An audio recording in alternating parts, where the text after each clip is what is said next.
Ladies and gentlemen, this is El Cochino, Tom Lawler, and I'd like to welcome you to the podcast that puts a little lotion on its own skin, LuchaWorld.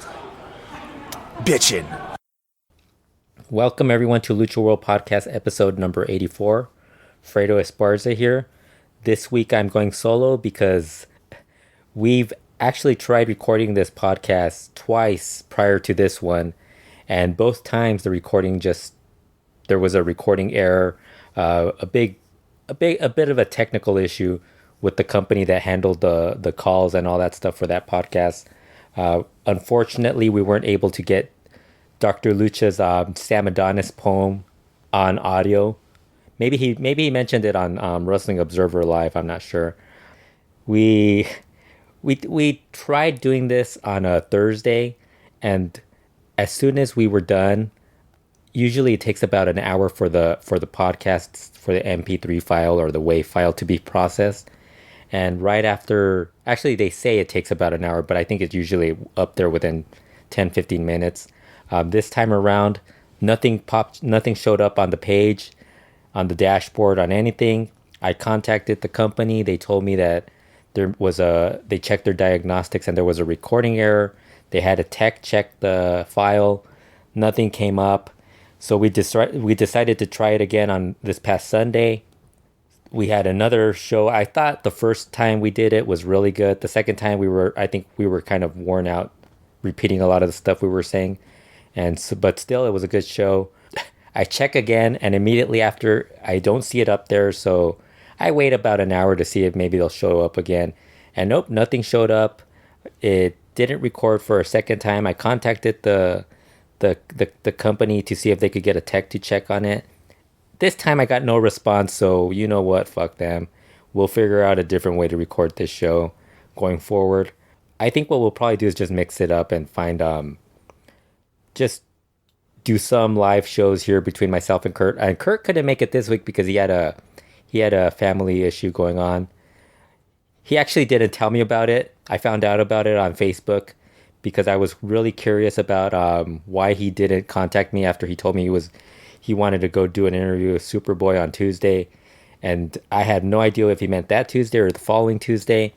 But that's basically how we roll. Kurt's he tends to give me portions of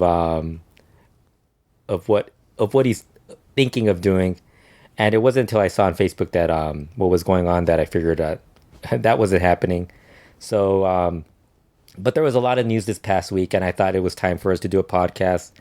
And I mean, I was going to do one right after they announced the anniversary matches, but then AAA decided to change their schedule of when they were going to announce the Llave, La Gloria finalist. And I was really interested in seeing who they would have announced. And I figured, maybe they're going to have like anywhere between 4 to 8 people. Didn't really expect them to announce 14 finalists for the La Llave La Gloria match. I don't know if I should have waited this long to do this recording, but at this point it doesn't really matter. The anniversary, I think everyone was hoping for the entire lineup to be announced, but I think usually they just announce the mass matches and then about 2 weeks later or every other week they announce more for the anniversary. I guess the big news over the past couple of weeks since the last time we did a podcast was Sam Adonis beating Blue Panther in a hair match on August 4th. Dr. Lucha hated this match. He absolutely hated this match, thought it was horrible, didn't like it. I'm sure he mentioned this on Wrestling Observer Live, but we had 2 recordings. Unfortunately, neither one of them made it. So in all possibility, Dr. Lucha could say that he never said this, but he did say it. Kurt is here. Kurt will be on the next podcast to agree with me. Kurt said he thought it was okay. I agree with Kurt. I thought it was okay. I didn't think it was that bad.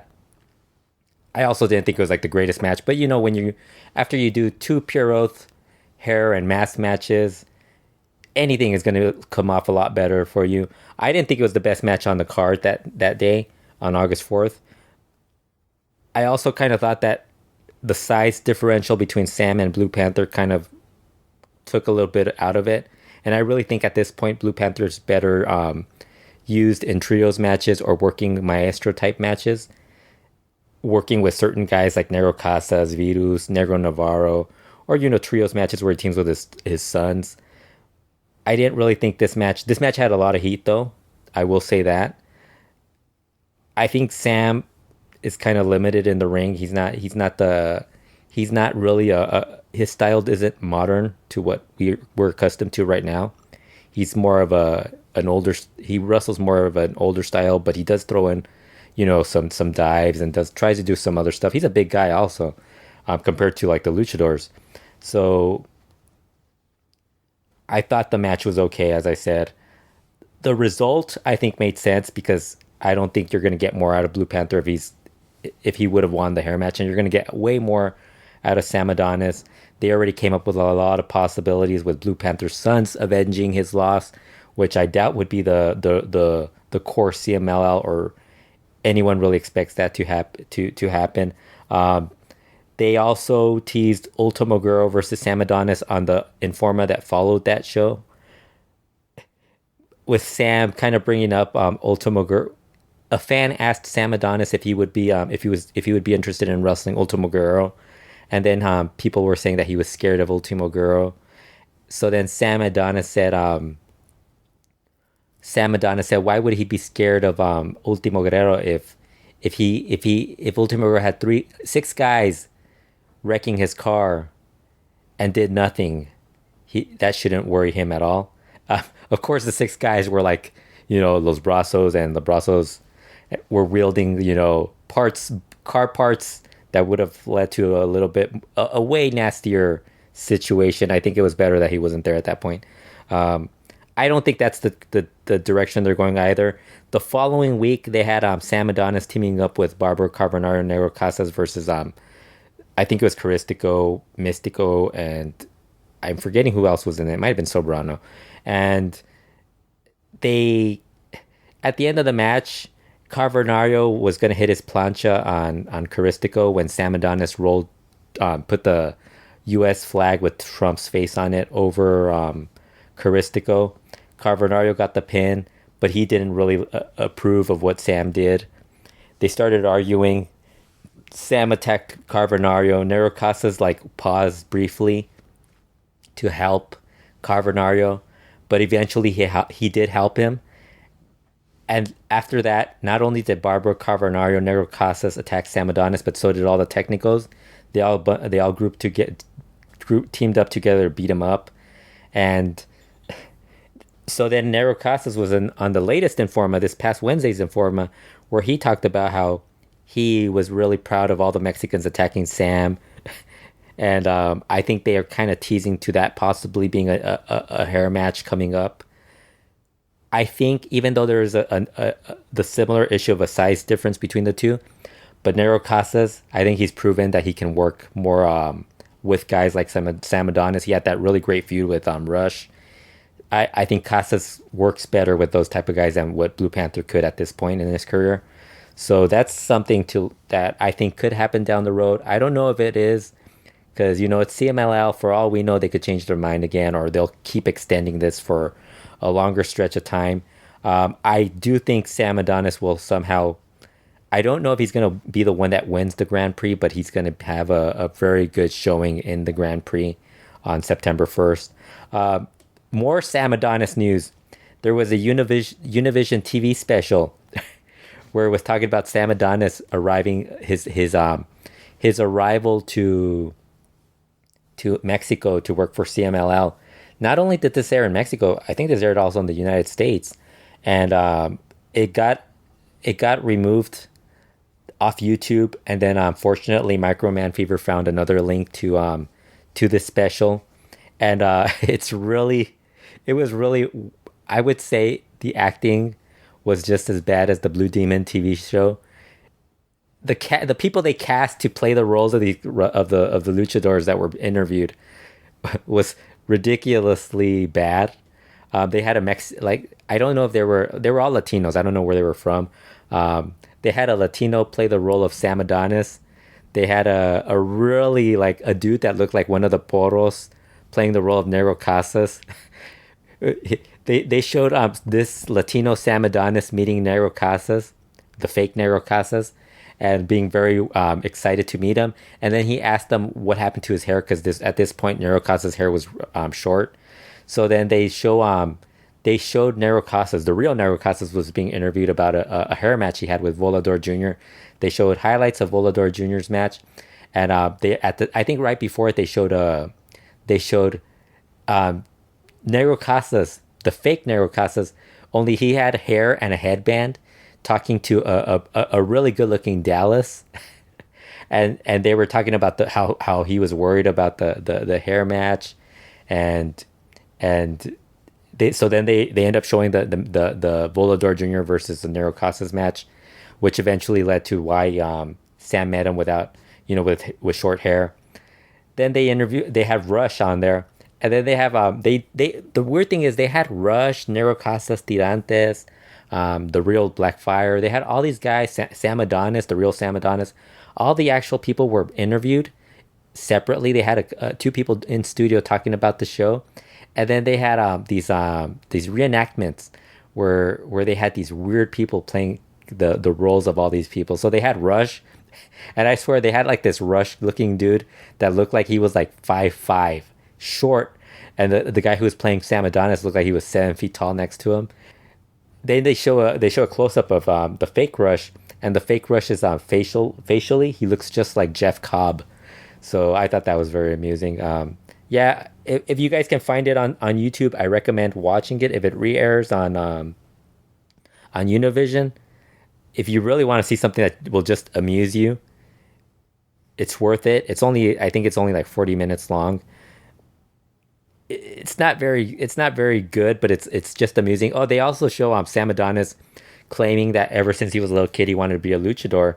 So they show him at his birthday party. It's this little kid that's Mexican playing the role of Sam Adonis, and he's all like excited and he makes these two wishes, and one of the wishes is that he wants the entire outfit of Mil Mascaras, and his mom actually bought him the entire outfit of Mil Mascaras and a WWE championship belt, not the old WWE or WWF championship belt, a WWE championship belt, the current one.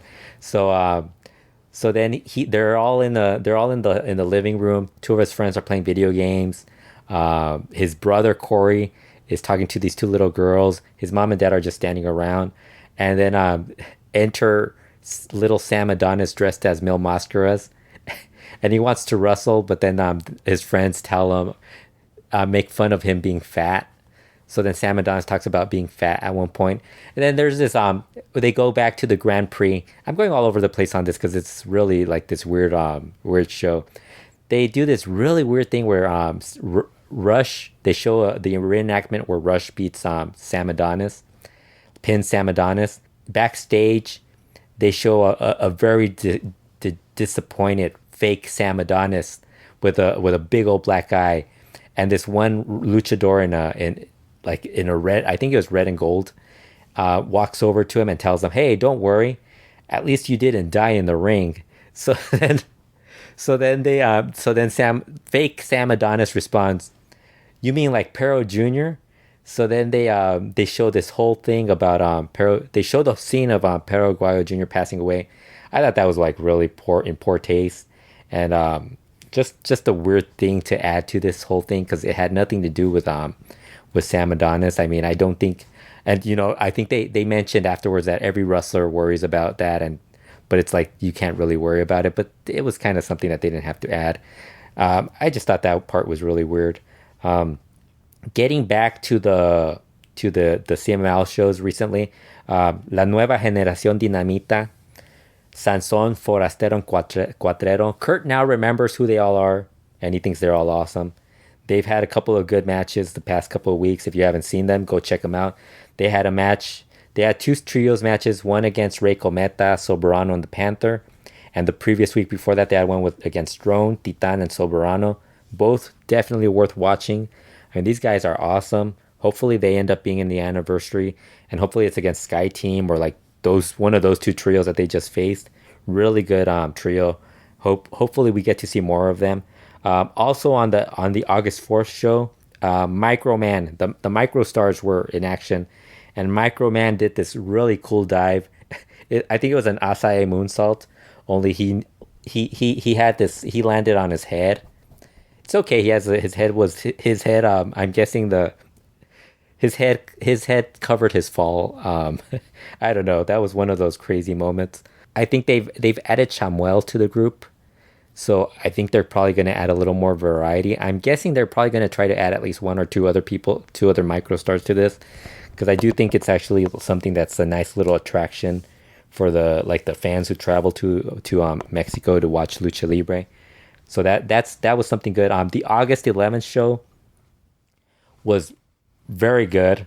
I don't think there was a really great match, just good matches. Nothing like, I think a couple of them were okay, like the women's match and the main event were okay, but everything was anywhere between okay and good. They actually let the opening minis match, they actually let them do a tope suicida to the outside, which is a rarity if you watch CML opening matches. I don't know why any of us still watch those, but some of us do. The Friday ones can be hit or miss. The past couple of weeks, I think there was like 3 or 4 weeks where there was a good opening match, but that's about to end with the next show. So I think it's only this show. They're probably going to like strengthen the upcoming shows just to make it a little bit stronger for the Grand Prix and the anniversary show. The second match was Blue Panther Jr., the Panther Esfinge versus Puma Tiger Disturbio. Really good. I thought this was the best match on that show. Diamante Azul beating Rush. Another good match. Surprisingly good match. I didn't expect this match to be good. For those of you who didn't watch their singles match from 2016, I think it was sometime, or I can't remember. It might have been 2016, but there was a match that they had where I think I'm trying to erase it from my memory. It was arguably one of the worst matches you're ever going to see as far as a singles main event type match. This match was the complete opposite. At one point, Diamante Azul hit this really cool tope at Rush, but what made it really cool was that Rush bumped from the tope, taking the tope into the first row. So it was this really cool scene where it just lands in the first row, but then you see like this one fan just throw all his beer on Rush. And then you see security take the go after that fan. And then you start seeing all this beer all over the place. Not just the fans, but the wrestlers themselves throwing beer at each other. Really good match. I think after that match, I think some of us were kind of thinking that might be the anniversary main event. Because, obviously Rush would want to avenge his dad losing his mask to Diamante Azul. But hey, surprisingly, CML stuck to their guns and kept with the plan of going with the two matches that they've been kind of teasing the most over the last couple of weeks, months, as far as one of them, and the other one over 2 years. The other news, King Haku will not be in the Grand Prix. He has been replaced by Kenny King from Ring of Honor.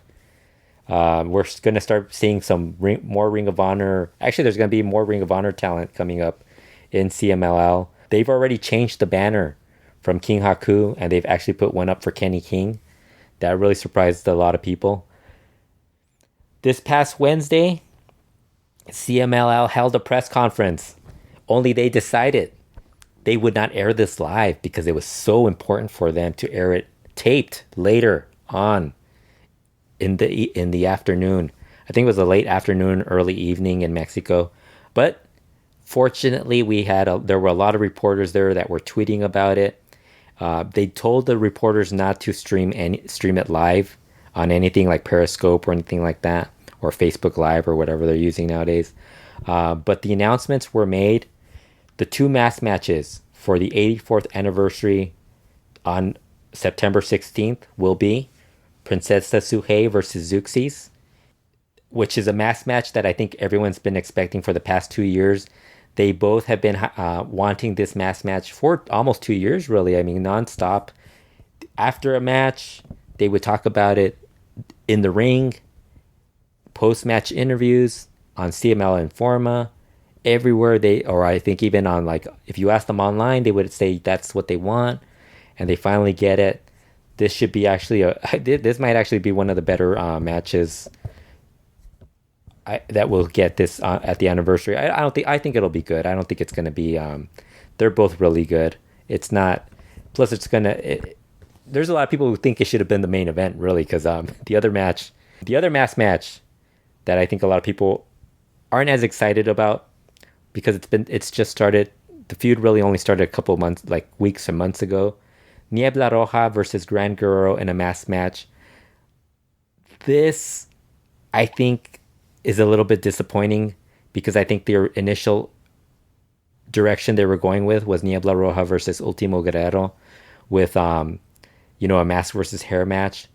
But I think at some point there must have been a realization that after about the third or fourth or fifth time that Ultimo Guerrero ripped off Niebla Roja's mask or beat him, they had to switch it to somebody else. And I think they figured, I think this was more of a power play by Ultimo Guerrero. This kind of shows you how much power Ultimo Guerrero has in CMLL, because he got his little brother a main event match for an anniversary.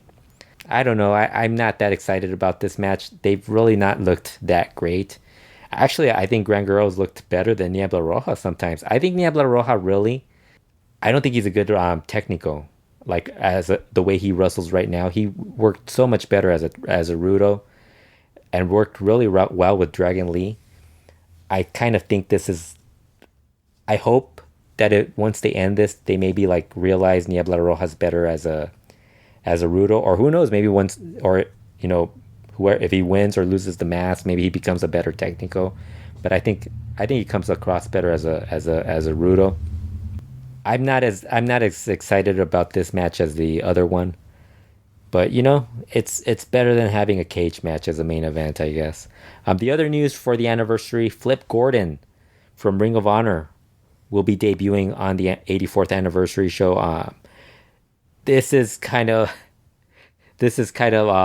what we've been waiting for after CMLL told Ring of Honor to not let their talent work the Crash shows. And, a lot of people were very upset at the fact that this happened because the Crash was actually booking Ring of Honor talent as opposed to CMLL only booking Matt Taven.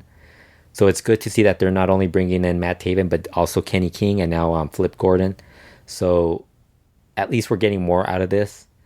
I'm not a big Matt Taven or Kenny King fan. I've not seen enough of Flip Gordon to really be like, to give an opinion on whether or not I like him or don't like him. But, it's something new. And, if they're going to do that, if they're going to like force Ring of Honor not to let the talent from Ring of Honor not work the Crash, they should at least let them go to CMLL every once in a while. The whole Crash thing, that whole mess, really, all I know is hopefully, I don't know. That was just a little bit of a, if you don't know why that happened, just basically it wasn't CMLL or the Crash that did anything. It was a third party that was involved, or Ring of Honor. It was a third party involved that really kind of caused this to happen. And, hopefully at least, now that it's happened, hopefully at least we get some more talent from Ring of Honor and CMLL. Some good talent at least, or at least different some variety, and not just Matt Taven. The other news for both the Grand Prix and the 84th anniversary shows, they will both be available on iPPV via Internet TV, ITV. This is the same company that previously handled AAA's shows. I think Triplemania, and I think there was at least one or two other shows that they held that aired on Internet TV. When I was told that was the company, I had issues with that service, so I don't know. And I think a few other people had issues with that service, so I don't know if it's that. I think they should have just stuck with YouTube, or really YouTube, really, if they were going to do anything else. The Grand Prix will be 100 pesos, which is about $6 USD. That's really good. I mean, hey, $6 for an iPay-per-view. I think that's great. The anniversary will be 150 pesos, about $8 US. So basically you're getting two shows for $14, which I think is freaking great, fantastic. So far, I think both shows have something I'm really interested in watching. So I think I probably will be ordering them. I would say if you're still on the bubble as far as ordering these iPay-per-views, you know what? I really can't tell you to do it or not to do it because there's always been issues with these things, and this is the same company as I mentioned that did the AAA pay-per-views. So I don't know if you had bad experiences with that and don't want to spend money. I totally understand. If you do, it's only $14. You know, if it's not that big of a money loss for you, go for it. They had an ITV representative on Informa that also mentioned that there would be real-time chat available. I think they have that. I think they had that in the past, and people had issues either way. And they would also be sending CML how-to videos for everyone, for new people who haven't created accounts there, so they could explain to you how to create an account and how to order. You can order with PayPal, debit, or credit cards. And if you're in Mexico, there was a third way that you could order where you would get a voucher, but I think they would give you a voucher with a barcode, and then you would pay for it at a store or some shop that they mentioned. I'm not really sure what they meant. I think those of you in Mexico, if you're in Mexico listening to this, if you are in Mexico listening to this, I think you could probably just watch the Informa segment and they'll tell you. Zeuxis will be heading to Japan on October 12th. She will be in the Reina she will be wrestling for the Reina promotion. The other news, I forgot to mention also the anniversary show. If you can't order it, if you're in Japan, it will be airing on Samurai TV.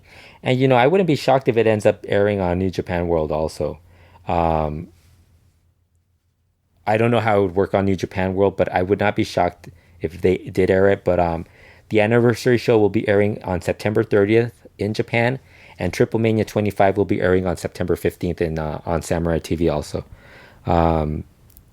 AAA news. Oh god, this Taya Johnny Mundo Vampiro stuff. I think we've kind of come to an end to that. I think we've kind of given a conclusion to it with I don't know. It's just I think really ever since Johnny Mundo appeared in that EMW show that uses AAA talent in Tijuana, I think this whole thing kind of just went from being whatever it was to being a work, or at least they can at least have a conclusion to it. I still keep saying I don't care what people you could disagree with me, but I still think Taya. The Taya thing was more of a misunderstanding, but I still think Taya wasn't going to be working in AAA as much. I think she's kind of been working more in the United States and outside of Mexico. I don't think she was planning on. She might return to AAA at some point, but I don't think it was something that was it was something that was going to be. She was going to be a regular that much longer. Johnny Mundo, I think, from what I understood, like back when we saw him, I think I can't remember when we saw him. Earlier in the year, we saw him the day he snuck out on us doing a parkour thing. He mentioned he was already booked everywhere throughout the year, and I think he mentioned that he had already been booked in Mexico for. I think somewhere else he also mentioned this, that he was booked in AAA he had already had bookings scheduled for AAA throughout the year. So I don't know if he's like I don't know if he meant Triplemania would be the last one or not. But he had already said that he was scheduled for all that stuff. Yeah, I don't really care about this shit, really. Like at this point, it's so stupid that they wasted so much time. I mean, first of all, I don't think anyone really cared. Like their main audience is all casual fans who don't really care about the stuff that's going on the internet. They're just going to go to see Psycho Clown, Dr. Wagner Jr., their favorite wrestlers, Tejano, Hijo el Fantasma, Vampiro, Johnny Mundo. They're going to go see whoever's there. They're going to go see the AAA show. I don't think they cared about that whole angle. It was such a stupid thing to do. They announced that Triplemania 25 will air on Televisa's Canal 5 after the McGregor-Mayweather fight. They did not say what specifically would air, but I think everyone's assuming that it'll be just the Psycho Clown versus Dr. Wagner Jr. mass match. They might air something extra. First of all, I don't even know when that fight's the McGregor-Mayweather fight will end, because you never know when that could end. That could end suddenly, or it could take forever, and they'll still have post-match stuff. And I'm guessing Televisa isn't gonna switch away from the post fight or anything like that. So that's something that'll probably air. The latest as far as Triplemania 25, the only big addition was Lady Shani won a match where she would now be facing Sexy Star for the Reina de Reinas title at Triplemania 25. And I think there's going to be... Conan mentioned that he thought there would be someone else in there, probably someone from Impact. Don't be shocked if it's Taya. You know, you never know with AAA. There were a lot of rumors over the past couple of weeks about who would be in that Copa Triplemania. Because as everyone recalls, they said that they were going to bring AAA stars from the past, present, and maybe even some new stars to AAA. So I think every single wrestler who's been a part of AAA has been asked if he would be a part of it. Ali Park said he wouldn't work that show unless AAA came with a wheelbarrow full of money. And I don't think that's the plan. I don't think AAA is going to do that. They asked Heavy Metal on the Enmascarados podcast if he was going to be on there. And he was being such a total asshole on that I think he is. He was trying to like not answer the question, but the way he was trying not to answer it, I think it really annoyed Jose Manuel Guillen and Bernardo Guzman to the point where Bernardo just cut. Like Bernardo was like, "Well, Heavy Metal, thank you for being on our show, and we'll talk to you next time." And as soon as they ended the conversation, they're like, "Yeah, he's probably gonna be there." I'm pretty sure Heavy Metal might be there. Blue Demon Jr. was pictured on one of the latest posters, so I think he also will be at that in Triplemania, part of the Copa Triplemania. The other match that finally has people that will be involved in it is La Llave La Gloria, as I mentioned earlier. They announced the winners. There were not just 4 winners, not just 6, not just 8, 14 winners out of the 60 plus participants from this past Saturday's final tryout or whatever it was. And the 14 winners will be in this match. I'm guessing they're all going to be in this match because they did not specify if they were going to be in Copa Triplemania or anything. They have that one match, La Llave La Gloria. The 14 participants will be Angel Mortal Jr., Angelical, who I think works a lot of indie shows, and I've seen in a couple of I have not seen him, but I've seen him mentioned on a lot of posters. Ashley, who actually was pretty good in her she's been on AAA TV I think once or twice, and she was pretty good. I mean, compared to some of these other women in AAA, I think from watching her, she's probably already like the second or third best female in AAA. Bronco Gonzalez Jr., who's also been on AAA TV. Chicano from IWRG fame. He does a really cool Eddie Guerrero impersonation of when Eddie Guerrero was doing the LWO, or the cool, the sleazy Eddie Guerrero character. He does a really good job of doing that. I don't know if AAA saw that. He's pretty good. He's from Juarez. Dragon Solar, who's really another guy who probably would strengthen AAA's minis division if they want to keep doing that and they want to keep him there. He's really good. Fetiche, never seen him. Hijo del Vikingo, the standout of this group. He's been on television a few times, and if you ask a lot of people who've been watching AAA TV, he might actually be the wrestler of the year for AAA as far as in-ring talent, because he's been the most consistently good wrestler that's been on their show. Pardex, Solaris, the Tiger, who they misspell as the Tigger, but it's the Tiger. I think they just don't want to confuse everyone with Tiger from CMLL. I have no idea. Hashistari, I don't think she's wrestled on AAA TV, but when she was in one of the tryouts, they really mentioned her very much. I think they even had a story behind her or something like that. Tiger Boy, and the 14th guy is Villano Tercero Jr. Villano 3 Jr. is he's been wrestling a lot in IWRG lately. He's actually pretty good. I've seen him a few times. He's small. The other one is really bad. The Villano 5 Jr. isn't that good, but Villano 3 Jr. is pretty good. He's small, but he's somebody to keep an eye out on. I would say that of all these 14 people, I would say they, just from the ones I've seen, between Villano 3 Jr., Hijo de Vikingo, Chicano, Dragon Solar, Ashley, Bronco Gonzalez Jr., they would be worth keeping if I was seeing AAA. I think AAA really needs to start looking to keep some of these younger guys and gals, because even though, like, I know they want to bring in some of the old timers and all that stuff, but the old timers know what the business is about. They're not gonna stand like want to stick around with all this bullshit that AAA will do.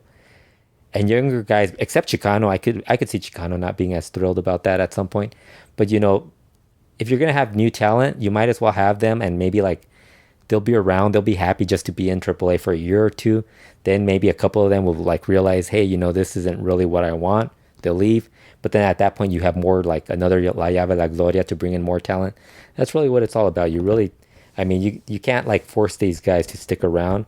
But if of these 14 luchadoras, if you could keep a handful of those, then it was worth the all these tryouts and all that you just went through. Lucha Underground. I want to mention Lucha Underground because Kurt doesn't even watch it, Lucha Underground. So, if you're going to tell me, oh, I want to hear Kurt's opinion on Lucha Underground, he doesn't watch it. I don't think he's ever going to watch it. Let's just move on.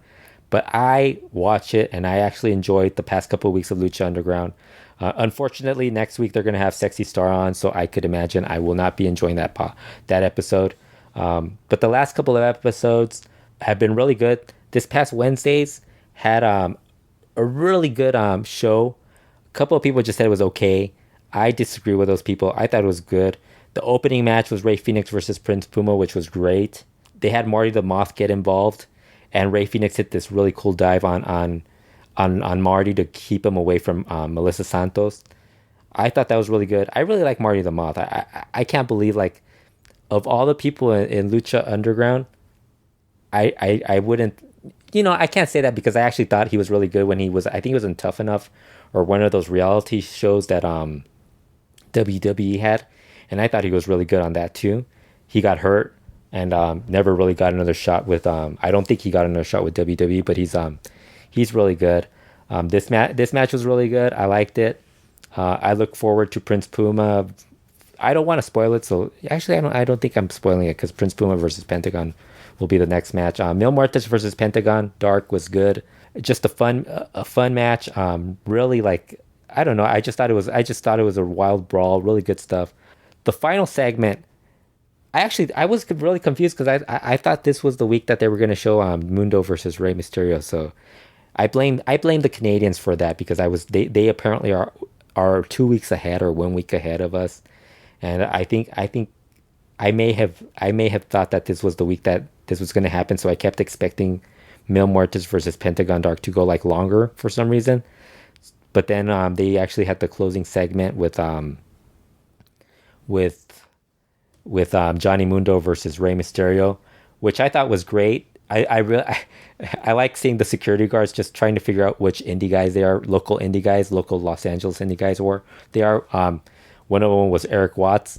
I remember him when he worked the show for Johnny Legend as Darkula, and he tried to bite me as I was filming the show. So that was actually pretty cool. They had this really cool. They actually had a little bit of a. They let Rey Mysterio and Johnny Mundo have their thing for a bit. Then Worldwide Underground got involved, and then suddenly all these technicals came out. Dragon Azteca Jr., Sexy Star, the Mac. Then more people started coming out. Pentagon Dark, Mil Muertes, Cage, Marty the Moth. I think Rey Fenix came out. There were so many people. The Rabbit Tribe was hanging on top of the Dario Cueto's office. Dario Cueto was out there just watching in amazement as everyone was fighting. Killshot and Dante Fox fought. What else was it? Oh, then Joey Ryan comes out and Vinny runs in and attacks Joey Ryan. And I'm pretty sure if Vinny would have heard one of our missing episodes that will never make their way on, he would have realized how happy I was that he attacked Joey Ryan, because Kurt spent about 10 minutes talking about how much he enjoys watching Joey Ryan Russell and all this stuff, and he was praising him for all this stuff and the dick spot and all that. But I was really happy to see Vinny do that. The finish of this, I think was Prince Puma did a 630 dive onto everybody, which I thought was cool also. But the finish of it really reminded me of the way UWF used to end their shows, where they would have this is the old Bill Watts promotion, the UWF, minus the dives because Bill Watts didn't like dives. But those shows would always end with wild brawls or something crazy would happen at the end. This kind of reminded me of one that just from my childhood when where Michael Hayes gets the fans start chanting Prissy Sissy because his initials Michael P.S. Hayes. They kept chanting P.S. Prissy Sissy, so he goes into the ring all upset about the fans calling him Prissy Sissy, and he calls out Ted DiBiase, so Ted DiBiase runs out. They have a brawl. Then Buddy Roberts runs out and attacks Ted DiBiase. Then Terry Taylor runs in and attacks Buddy Roberts. And there's actually this really cool spot where Terry Taylor like jumps towards Buddy Roberts but hits the ropes and just falls on the mat. And then that gives Buddy Roberts time to take off his boot. As this is going on, Terry Gordy runs out. Then Hacksaw Jim Duggan, and they just have this wild brawl. But that's the stuff you used to get back then. Now everybody, I don't watch a lot of the American wrestling now because it's like, you already know it always happens at the shows are so fucking long too. Raw is really long, so it's not like I'm really going to be watching that stuff. But it's like, this is what this kind of reminded me of, and I really enjoyed it. And it was a 1 hour show, which is another bonus. But yeah, that was really fun. The previous week had a really great match between Jeremiah Crane and Mil Muertes. I recommend, if you have not watched that, I recommend you watch that. And the week prior to that, there was a Prince Puma versus Dante Fox match, which was just as great. I think once we got past the first round matches, this show has gotten really good. Highly recommend watching those when they do make it on Netflix or Amazon. I think they're available on Amazon if you want to buy them, order them. I think they're on iTunes also. But yeah, the last 3 weeks of Lucha Underground, highly recommended. Other news, Ray Horace is done with the Crash. This kind of started coming around, it came up, and I don't think anybody made much about it. But then Conan did his podcast Boom, where he discussed what happened with Ray Horace. And what happened was Ray Horace wasn't happy that he was working, I think, the second match on the card. And he told Conan he wasn't happy about it. He told the Crash officials about it. And so then Conan told him, well, if you're not happy, then don't show up to that show and don't show up to the follow-up show. So he's basically been, I guess he's gone from the Crash, at least for the moment. He did go to the Revolution show that following Sunday to drop the Crash Cruiserweight title to Ray Phoenix. But yeah, that's, I don't know. I think Conan kind of said Ray Horace has a big ego. Seems like a nice guy. I've met him a few times. He seems like a nice guy. But I think from a professional standpoint, you got to kind of understand that maybe he kind of views himself at a different level, and maybe wants to be higher in the card. So that's just a difference of opinion of where a guy wants to be placed. And if he's not happy, well, he could go somewhere else, and I'm sure he's going to get to work higher on cards in other indie promotions and other places. The other news from the Crash, Garza Jr. and Ray Phoenix will be heading to Noah at the end of September. This is going to be an opportunity for Ray Phoenix to vindicate or prove himself again, because his last time in Noah, I think, was 2 years ago. And he had this horror. I don't remember every match he was in, but there was one match that he was really bad in that I watched. So hopefully he gets to show a little more this time, and he's improved a lot in terms of what he could do in the ring. And I think also there's more familiarity from people who have seen him wrestle now, especially the Noah wrestlers. They've probably seen him, and there's not going to be as little. Because there's also that sometimes guys might not be familiar with one another, and the match will not work as well. Garza Jr. I don't know. I think he'll probably. I'm hoping they keep him in tag or trios matches, because I don't know if he's in singles matches. I'm not sure he's still at that level right now. He could do it in Mexico because he's working with guys like Daga and guys, and who could actually carry that portion of the match.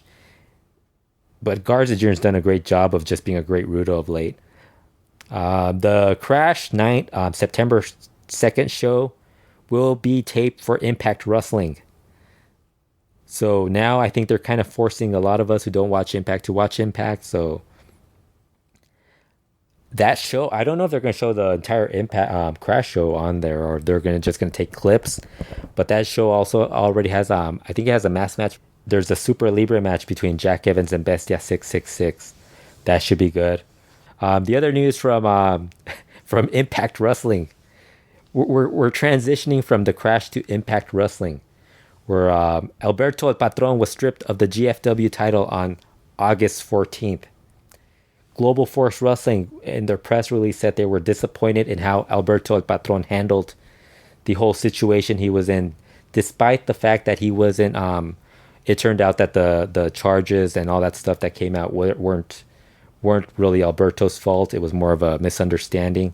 So then Alberto on his Instagram claimed he had made the suggestion to Global Force Wrestling that they strip him of the title so that the rest of the roster would see that Global Force Wrestling doesn't play favorites.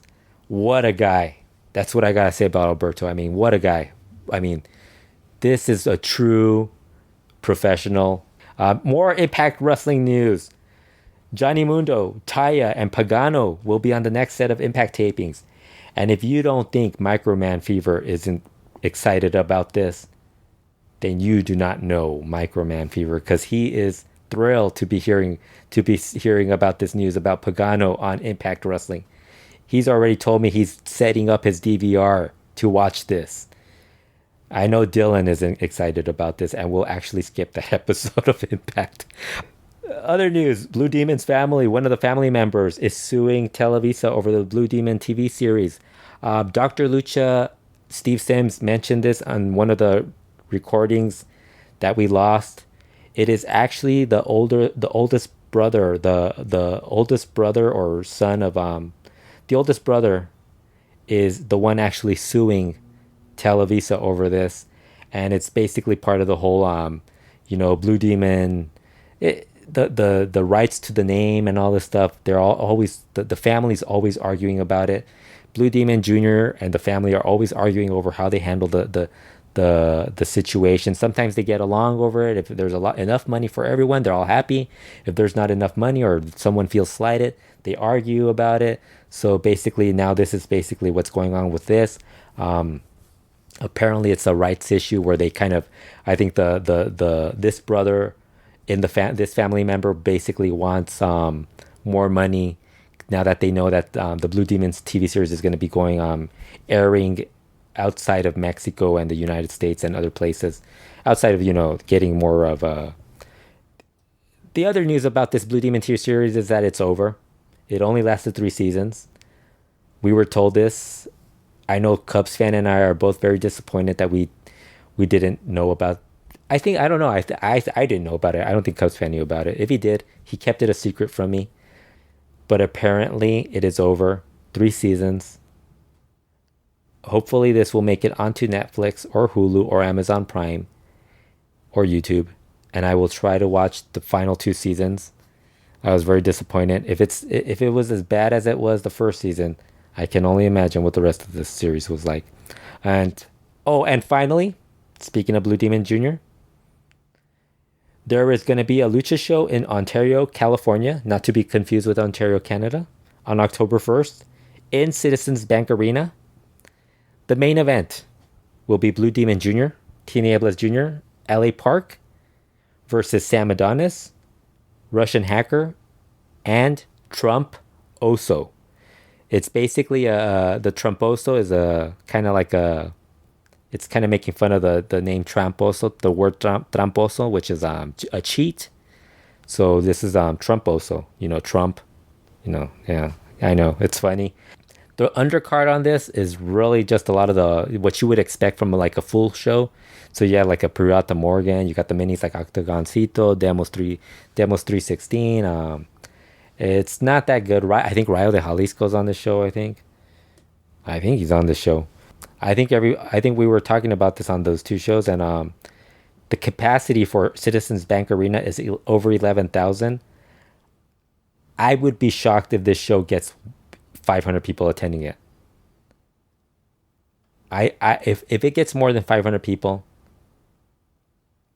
I will apologize to these people that are running this show. And I want to apologize, because even if it gets 1,000, it's a bad turnout for this. I don't know. It just doesn't seem like it didn't seem like a good lineup. And I think it's also something that I think they kind of want to do lucha at a larger scale, but they're not really doing enough of it. Like there's not enough promotion for it. And I don't know if you're going to be able to get enough people to go watch this. I don't know. I mean, you never know the power of Valley Park and Blue Demon Jr. and the Tinieblas Jr. But I'm not going to go to this show. There's too many good other small time lucha indie shows here. Actually the prices for this aren't bad. I think the general admission was like $18, which is way cheaper than an FMLL show. An FMLL show, you have to pay like $35 just to get in. But FMLL usually I think their FML is going to run a show like, I can't remember when, but they're also bringing in Negro Navarro. I don't know when, but I think that might be something we might go to, just to go say hi to Negro Navarro and watch him actually have a good match. I think that's about it for this week. We will have more. Hopefully next podcast we'll have Kurt back on. I think we're gonna have. I think when I was telling Micro Man Fever and Dylan about the whole issue with the recording, we were kind of they kind of want to do a podcast where they have more people on it. So we're probably gonna do something as far as Lucha World goes, where we're probably gonna do something, and that will probably be the next podcast that we'll do as far as Lucha World Podcast. The next Lucha Classica will be. I don't know when, because Kurt, as I said, Kurt's got some things going on right now, but he's okay. Everything's fine. I just want to say that. But probably, I would guess the next Lucha Classica will probably be either next week or within the next 2 weeks.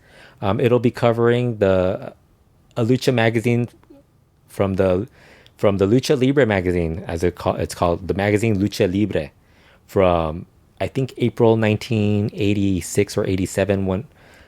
I think it's 86, and it's really good. It actually has it actually talks about I think it talks about Negro Casas traveling to Central America. There's a feature on La Fiera and Mochocota. Dusty Wolf is going to Mexico. All these interesting stories. So that should be fun. I'm trying to think what else we're going to do. Oh, there's going to be some other stuff added to the Patreon. For those of you who haven't signed up for the Lucha World Patreon page, you could go to that at patreon.com/LuchaWorld. We're going to be adding I'm going to be adding something. I think you'll probably see it sometime in either the end of August or early September. It's still being worked on. I don't want to just post it and I just don't want to post it and have it be one thing. You know what I mean? I kind of want to have enough content on it so that people will be like, oh, this is cool. Thanks so much, or whatever. It's worth it for you to sign up to see that stuff. Again, I want to apologize for not getting that last podcast uploaded. Really, I'm not as disappointed. I was more annoyed by it just because I thought it hadn't happened prior to that. I think it happened once, but it hadn't happened prior to that. So hopefully now we can get that resolved. And yeah, that's it. Thank you so much for listening to this show, and we'll talk to you guys again very soon.